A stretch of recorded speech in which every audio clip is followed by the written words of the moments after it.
Hey there, my fellow intellectuals. Kyle here with another PhDiary entry. It is April 10th, 2023. It is the start of the second quarter of the spring quarter here at UC Irvine.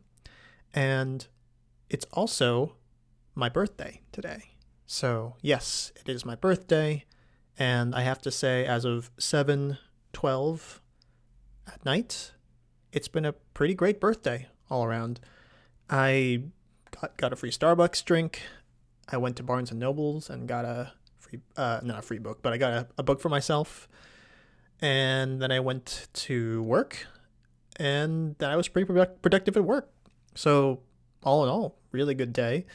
At work today, I was focusing mostly on creating some plots for my thesis, my dissertation, and thinking a lot about this one particular data set that I was making figures for. It was actually a data set that was originally started by a graduate student researcher who was working with me for a summer right before they started at UC Irvine. It was sort of like a summer project, and they started this data set to dynamically weigh the supermassive black hole in this one particular galaxy. And because they used my code, my software that I've developed to make these measurements, it's going into my thesis, even though it's not a completely finished measurement at this point. And it probably won't be for my dissertation, but nonetheless, there was work done on it, so I'm including it in my dissertation.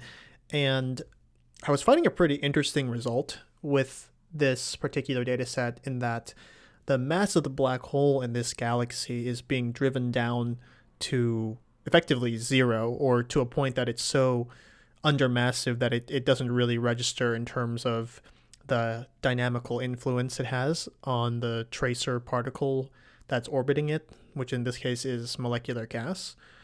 And typically this happens in data sets like this, because this data set, I know it's not going to really have any visual component to this, but if you can imagine, you have like this spinning disk of gas, and I always usually have a prop with me. Where's my prop?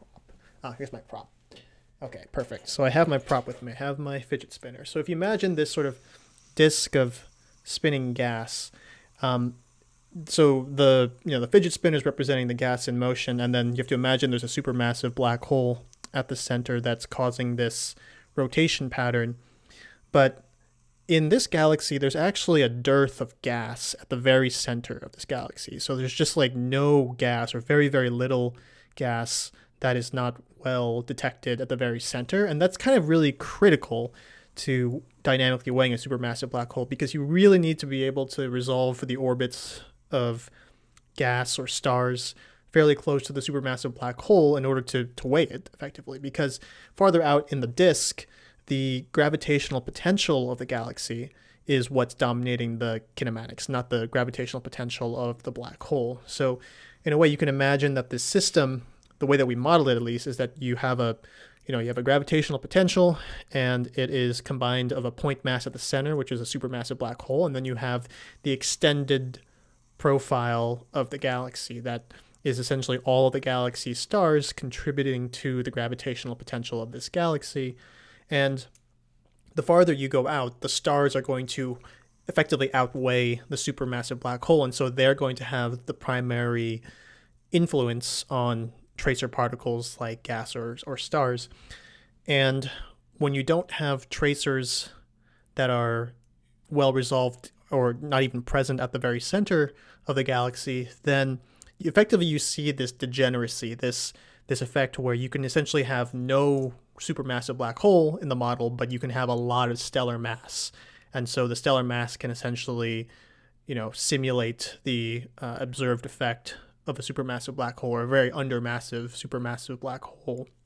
But I haven't really, dug into the details of this data set, and, perhaps there's other things we can try with the modeling process. But as of this moment, it looks like the detection of the supermassive black hole is very, very weak. It's not a very strong detection, in the sense that you don't really see a very increased sort of slope of the velocities as you go inwards towards the center. So if you imagine getting closer to this, supermassive black hole, you would imagine the velocities to steadily increase, but we don't actually see that, because there, like I said, there's just like a dearth or just an absence of gas there.